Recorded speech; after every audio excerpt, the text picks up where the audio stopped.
అందరికీ నమస్కారం. ఈ ఆంధ్రప్రదేశ్ రాష్ట్రంలో ఈ కూటమి ప్రభుత్వం అధికారంలోకి వచ్చాక మహిళల భద్రత అనేది ఒక అగమ్య గోచరంగా మారిపోయింది అనేది తేటతెల్లమవుతూ ఉంది. రోజు వరుస సంఘటనలు మనం వింటూ ఉండాల్సిన దుస్థితి ఈ రాష్ట్రంలో కనిపిస్తూ ఉంది. మహిళలు ఇంట్లో ఉన్నా రక్షణ లేదు, బయటికి వెళ్ళినా రక్షణ లేదు, స్కూల్కి వెళ్ళినా పిల్లలకి రక్షణ లేదు. ఇంత దారుణమైన సంఘటనలు గతంలో ఎన్నడూ కూడా చూడలేదు. ఈవెన్ హాస్పిటల్కి వెళ్ళినా కూడా మహిళలకి రక్షణ లేని పరిస్థితి ఈ కూటమి ప్రభుత్వం అధికారంలోకి వచ్చాక మనకు కనిపిస్తూ ఉంది.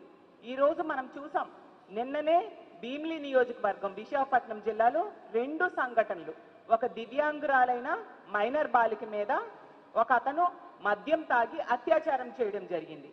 అలాగే ఇంకో మైనర్ బాలికని కారులో తీసుకెళ్లి బలవంతంగా అత్యాచారం చేయడం మనం చూసాం.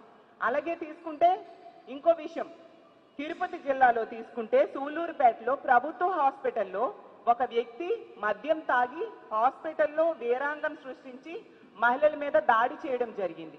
అలాగే కర్నూలు జిల్లాలో తీసుకుంటే కోడుమూరు మండలం ప్రాథమిక పాఠశాలలో గవర్నమెంట్ టీచరు అక్కడున్న పిల్లల మీద లైంగిక దాడికి ప్రయత్నించడం. ఎంత దురదృష్టకరమైన సంఘటనలు ఈ రాష్ట్రంలో వినాల్సి వస్తుందో మనం చూస్తూ ఉన్నాము. తీసుకుంటే ఈ కూటమి ప్రభుత్వానికి ఇన్ని సంఘటనలు జరుగుతున్నా కనీసం చలనం లేదు.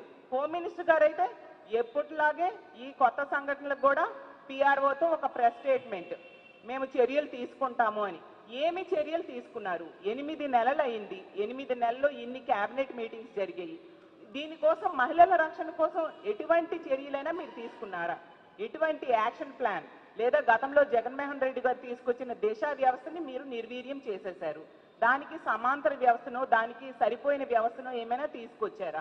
ఉన్న వ్యవస్థలు లేకుండా చేసేసి కొత్త వ్యవస్థల్ని మహిళల రక్షణ కోసం మీరు తీసుకురాకపోవడం వలన భద్రత ఎంత ఘోరంగా ఉందో మనందరము చూస్తూ ఉన్నాం. ఇన్ని వరుస సంఘటనలు, రోజుకి 50-60 సంఘటనలు మహిళల మీద దాడులు కానీ అత్యాచారాలు కానీ హత్యలు కానీ జరుగుతున్నాయని ప్రభుత్వమే మొన్న అసెంబ్లీ సెషన్స్ లో చెప్పడం జరిగింది. అంటే గంటకు 2-3 సంఘటనలు మహిళల మీద ఇలాంటివి జరుగుతూ ఉన్నాయి. దీనన్నిటికీ కారణం ఏంటి? మద్యం ఏరులై పారుతూ ఉంది. కూటమి ప్రభుత్వం అధికారంలోకి వచ్చాక బెల్ షాప్స్ అనేవి విచ్చలవిడిగా కనిపిస్తూ ఉన్నాయి. 50,000కు పైగా బెల్ షాప్స్ ఈ ప్రభుత్వం అధికారంలోకి వచ్చాక పెట్టడం జరిగింది. తక్షణమే బెల్ షాప్స్ తగ్గించాలి. అసలు మొన్న సంక్రాంతి జరిగింది, గతంలో ఎన్నడూ జరగనంత మద్యం అమ్మకాలు జరిగాయి. ఎందుకంటే బెల్ షాప్స్ విచ్చలవిడిగా ఉండడం వల్ల మద్యం అవైలబిలిటీ పెరిగిపోయింది. ఎనీ టైం మనీ లాగా ఎనీ టైం మద్యం అనేది ఈ ఆంధ్రప్రదేశ్ రాష్ట్రంలో ఈ కూటమి ప్రభుత్వం అధికారంలోకి వచ్చాక కనిపిస్తూ ఉంది. మద్యం వెచ్చలవిడిగా దొరకడం వలన వీళ్ళు మద్యానికి బానిసయ్యి ఇలాంటి దుర్మార్గులు మహిళల్నే టార్గెట్ చేసి దాడులు చేయడం కానీ, లైంగిక దాడులు చేయడం కానీ, అత్యాచారాలు చేయడం కానీ, హత్యలు చేయడం కానీ మనం చూస్తూ ఉన్నాము. తీసుకుంటే ఈ రాష్ట్రంలో 80% ఇలాంటి సంఘటనలు మద్యం మత్తులో చేసినవే. అలాగే తీసుకుంటే గంజాయిని హోమ్ మినిస్టర్ గారు చెప్పారు, గంజాయిని 100 రోజుల్లో అరికడతామని. చూసుకుంటే ఆవిడ నివాసం ఉంటున్న విశాఖపట్నంలో జైలు ఉంది, జైల్లో గంజాయి పండిస్తున్నారు. అలాగే ఆవిడ నివాసం ఉంటున్న విశాఖపట్నంలో కేజీహెచ్ బ్యాక్ సైడ్ గంజాయి పండిస్తూ ఉన్నారు. అసలు ఆవిడ నివాసం ఉంటున్న విశాఖపట్నంలో ఈ భీమిలి నియోజకవర్గం ఉంది. ఇలాంటి సంఘటనలు మనం చూస్తూ ఉన్నాము. మరి గంజాయిని ఎక్కడ నిర్మూలించారు? సాక్షాత్తు ముఖ్యమంత్రి గారి సొంత నియోజకవర్గం కుప్పంలో కూడా గంజాయిని పండిస్తూ ఉన్న పరిస్థితి. అసలు హోమ్ మినిస్టర్ గారి సొంత నియోజకవర్గం మీదుగా ఈ గంజాయి సరఫరా జరుగుతూ ఉందనేసి అందరూ చెప్తూ ఉండే పరిస్థితి. సాక్షాత్తు స్పీకర్ గారే చెప్పారు, వెచ్చలవిడిగా విశాఖపట్నం, ఉమ్మడి విశాఖపట్నం జిల్లాలో గంజాయి అవైలబిలిటీ పెరిగిపోయింది అని చెప్పి మీ పార్టీ వాళ్ళే చెప్తూ ఉన్నారు. అంటే ఎంత అసమర్థమైన పాలన జరుగుతూ ఉంది ఈ రాష్ట్రంలో అనేది అర్థం చేసుకోవచ్చు. హోమ్ మినిస్టర్ గారు అయితే ప్రతిసారి కూడా స్టేట్మెంట్స్ ఇస్తూనే ఉంటారు, మా కూటమి ప్రభుత్వం అధికారంలోకి వచ్చింది, మహిళలు ప్రశాంతంగా నిద్రపోవచ్చు అని. 8 నెలలు అయింది, ఎక్కడమ్మా హోమ్ మినిస్టర్ గారు మహిళలు ప్రశాంతంగా నిద్రపోతున్నారు అని నేను అడుగుతూ ఉన్నాను. మీరు తీసుకుంటే పండగ సమయంలో కోడి పుంజులతో ఫోటోలు దిగుతారు. అంటే కోడి పందాలకి బరిలో నిలపడానికి మీరేమో లైసెన్స్ ఇచ్చేసినట్టుగేనా? అసలు రాష్ట్రంలో గతంలో ఎన్నడూ జరగనట్టుగా పోలీసులను పెట్టి కోడి పందాలు నిర్వహించడం, అలాగే ఆ చుట్టుపక్కల మద్యం వెచ్చలవిడిగా దొరకడం, అంటే పోలీసులే వాళ్ళకి లైసెన్స్ ఇచ్చినట్టుగా అనుకోవాలా? ఇంత దారుణమైన పరిస్థితులు నెలకొంటే ఇలాంటి పనులు చేసే వాళ్ళకి భయం ఎక్కడుంటుంది? ఇప్పుడు మద్యం అలాగే గంజాయి విచ్చలవిడిగా దొరకడమే కాకుండా కొత్తగా కొకైన్ దొరికింది గుంటూరులో. అంటే సాక్షాత్తు ముఖ్యమంత్రి గారి నివాసం ఉంటున్న జిల్లాలో కొకైన్ దొరికింది అంటే ఎటువైపు మన ఆంధ్రప్రదేశ్ రాష్ట్రం వెళ్తూ ఉంది? ఈ రాష్ట్రంలో మహిళల భద్రత ఏంటి? మహిళల ప్రాణాలు గాల్లో దీపాలు అయిపోయాయి. మహిళల మానాలు రక్షణ లేని పరిస్థితి, మహిళల మానాలకి రక్షణ లేని పరిస్థితి ఈ రాష్ట్రంలో నెలకొని ఉంది అనేది క్లియర్గా అర్థమవుతుంది. ఈ రాష్ట్రంలో ఉన్న పోలీసుల్ని పోనీ వాళ్ళనైనా మహిళల రక్షణ కోసమో ప్రజల రక్షణ కోసమో ఉపయోగిస్తారంటే అది లేదు.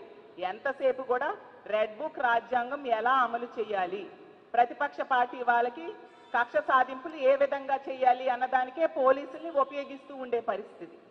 ఎంత ఘోరం అంటే లోకేష్ గారు దావూస్ వెళ్ళారు, అక్కడ కూడా ఈ రెడ్ బుక్ గురించి మాట్లాడుతూ ఉన్నారు. అంటే రెడ్ బుక్ అనేది ఏమైనా మహిళలకు రక్షణ సంబంధించిన అంశమా?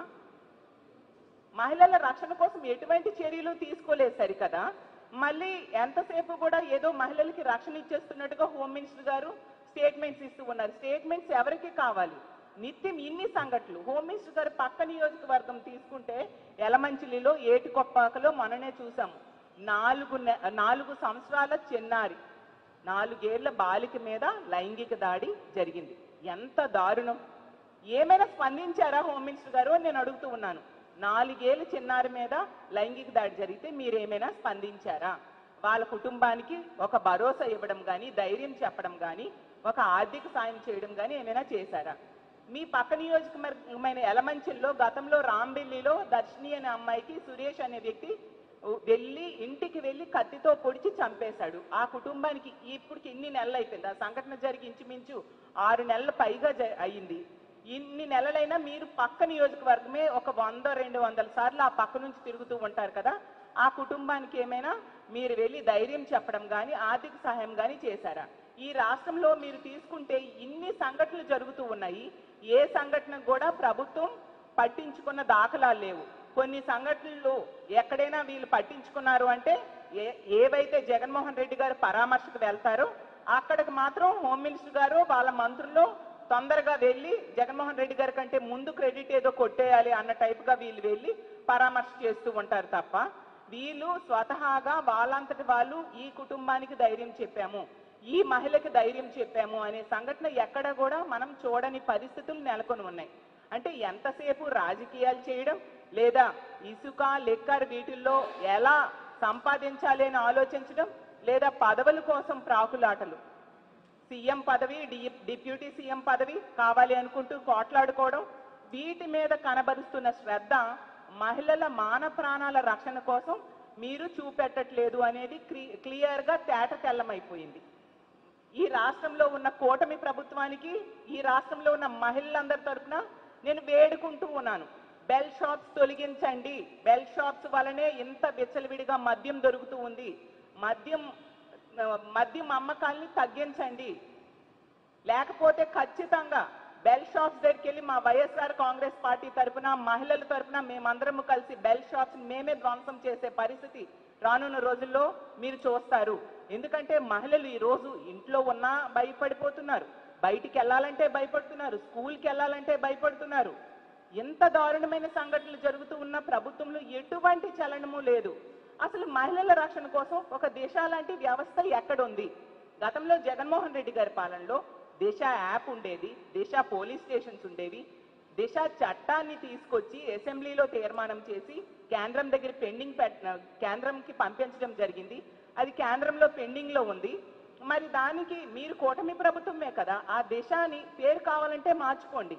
ఆ దిశ చట్టం కేంద్రం దగ్గర పెండింగ్లో ఉన్నదాన్ని అమలయ్యేట్టుగా ఎందుకు మీరు చేయట్లేదు? దిశ యాప్ అసలు జగన్మోహన్ రెడ్డి గారి ప్రభుత్వంలో ప్రతి మహిళ కూడా అంటే 1,30,00,000 మంది మహిళలు దిశ యాప్ డౌన్లోడ్ చేసుకున్నారు. ఆ దిశ యాప్ ఉండడం వల్ల ఎంతో ధైర్యంగా ఫీల్ అయ్యేవారు ఆ రోజుల్లో. దిశ యాప్లో SOS బటన్ కనుక నొక్కితే కేవలం 10-15 నిమిషాల్లోనే పోలీసులు వచ్చి రక్షణ కల్పించేవారు. మరి ఇప్పుడు ఏదైనా మహిళకి ఇలాంటి కష్టం వస్తే ఏ వ్యవస్థని వాళ్ళు కాల్ చేస్తే మహిళలకి రక్షణ దొరుకుతుంది? మీరే చెప్పండి. ఎంత నిర్లక్ష్యంగా మహిళల భద్రత కోసం మీరు వ్యవహరించడం నిజంగా దారుణం. ఖచ్చితంగా దీని మీద చర్యలు తీసుకోవాల్సిన అవసరం ఉంది. ఇన్ని వరుస సంఘటనలు జరుగుతున్నాయి. హోమ్ మినిస్టర్ గారు నివాసం ఉంటున్న జిల్లా, హోమ్ మినిస్టర్ గారు సొంత జిల్లాలో, ముఖ్యమంత్రి గారి సొంత జిల్లాలో జరుగుతూ ఉన్నాయి. అలాగే డిప్యూటీ సీఎం గారి సొంత నియోజకవర్గంలో జరుగుతున్నాయి. ప్రతి జిల్లాలో జరుగుతూ ఉన్నా కూడా ఎటువంటి చలనం కూడా ఈ ప్రభుత్వానికి కనిపించటం లేదు. ఎటువంటి చలనం లేని పరిస్థితి మనం చూస్తూ ఉన్నాం. కాబట్టి ఎప్పటికైనా కళ్ళు తెరిచి మహిళల రక్షణ మీద దృష్టి పెట్టాల్సిందిగా కోరుతూ ఉన్నాను. ఇలాంటి ఉదాసీన వైఖరి కనుక మీరు అమలు చేస్తూ ఉంటే రానున్న రోజుల్లో దీనికి మీరు మూల్యం చెల్లించుకోవాల్సి వస్తుందని కూటమి ప్రభుత్వాన్ని హెచ్చరిస్తూ తక్షణమే బెల్ షాప్స్ తొలగించాలని డిమాండ్ చేస్తూ ఇలాంటి సంఘటనలు జరిగినప్పుడు ఈ కుటుంబాలకి ఈ ప్రభుత్వం రక్షణ ఇవ్వాలి, అలాగే భద్రత ఇవ్వాలి, అలాగే ఆర్థిక భరోసా ఇవ్వాల్సిందిగా కూడా మేము డిమాండ్ చేస్తూ సెలవు తీసుకుంటూ ఉన్నాను. ఈరోజు జరిగిన సంఘటనలు ఏమైనా పరామర్శించారండి? ఇంతవరకు నేను అదే అడుగుతున్నానండి. హోమ్ మినిస్టర్ గారు ఇన్ని సంఘటనలు జరుగుతున్నాయి, రోజుకి 50-60 సంఘటనలు జరుగుతున్నాయని మన అసెంబ్లీలోనే చెప్పడం జరిగింది. అంటే గంటకు 2-3 సంఘటనలు మహిళల మీద దాడులు కానీ, అత్యాచారాలు కానీ, హత్యలు కానీ జరుగుతున్నాయి. అసలు మా పార్టీ నుంచి చాలా సంఘటనలకు మేము వెళ్తూ ఉన్నామండి. మేము వెళ్ళినప్పుడే వాళ్ళకి చలనం ఉంటుంది తప్ప వాళ్ళు ఏ విషయంలో కూడా వాళ్ళు వెళ్ళి ఆ కుటుంబాన్ని పరామర్శించడం కానీ, ఆర్థిక భరోసా ఇవ్వడం కానీ ఎక్కడా జరగలేదు. జగన్మోహన్ రెడ్డి గారు ఆ రోజు గుంటూరు ప్రభుత్వ హాస్పిటల్కి వెళ్తున్నారు అని చెప్పేసి వాళ్ళు ముందు వెళ్ళడానికి ప్రయత్నించడం, ప్రతి దగ్గర కూడా ఈవెన్ ఎందుకు అక్కడ రాంబిల్లిలో కూడా మా పార్టీ వెళ్ళింది. చాలా సంఘటనల్లో మా పార్టీయే వెళ్ళి ఆ కుటుంబాలకు పరామర్శ చేయడం, ధైర్యం ఇవ్వడం, ఆర్థిక సహాయం చేయడం మా పార్టీ చేసింది. మేము ప్రతిపక్షంలో ఉన్నాం కానీ ప్రజలు నమ్మి వీళ్ళకి ఓట్లు వేశారు, ఇన్ని సీట్స్ ఇచ్చారు. మరి వాళ్ళు ఏంటి, వాళ్ళ బాధ్యత ఏంటి, వాళ్ళ బాధ్యత ఎంతవరకు నెరవేరుస్తున్నారు? ఎంతసేపు స్టేట్మెంట్స్ ఎవరికి కావాలండి? మాట్లాడితే పిఆర్ఓతో ఒక స్టేట్మెంట్, ఈ భీమిలీ సంఘటన కూడా పిఆర్ఓతో ఒక స్టేట్మెంట్, కఠిన చర్యలు తీసుకుంటాం. ఏవా కఠిన చర్యలు? ఎందుకు పెదగంట్యాడలో 3-4 నెలల క్రితం ఒక ప్రేమోన్మాది ఒక అమ్మాయి మీద దాడి చేశాడు, ఇన్ని నెలలైంది, అతను ఈ రోజు కూడా ప్రభుత్వం పట్టుకోలేకపోయింది. హోమ్ మినిస్టర్ ఇదే జిల్లాలో నివాసం ఉంటున్నారు కదా, మరి కనీసం దాడి చేసిన నిందితుడిని కూడా పట్టుకోలేనంత అసమర్థ ప్రభుత్వం నడుస్తుందా ఈ రాష్ట్రంలో అని నేను అడుగుతున్నాను. అంత దారుణమైన సంఘటనలు జరుగుతున్నాయి. అత్యంత ఉదాసీన వైఖరి, అత్యంత నిర్లక్ష్యము ఈ ప్రభుత్వానికి ఉంది అనేది క్లియర్గా అర్థమవుతుంది. ముఖ్యంగా హోమ్ మినిస్టర్ గారికి సొంత జిల్లాలో ఇన్ని సంఘటనలు జరుగుతూ ఉన్నా కూడా ఎటువంటి చర్యలు తీసుకోవట్లేదు. మహిళల రక్షణ కోసం ఎటువంటి చర్యలు కూడా ఈ ప్రభుత్వం తీసుకోవట్లేదు. కాబట్టి ఎప్పటికైనా కళ్ళు తెరిచి మహిళల రక్షణ మీద దృష్టి పెట్టండి అని ఈ ఆంధ్రప్రదేశ్ రాష్ట్రంలో ఉన్న మహిళల తరపున వేడుకుంటూ సెలవు తీసుకుంటున్నాను.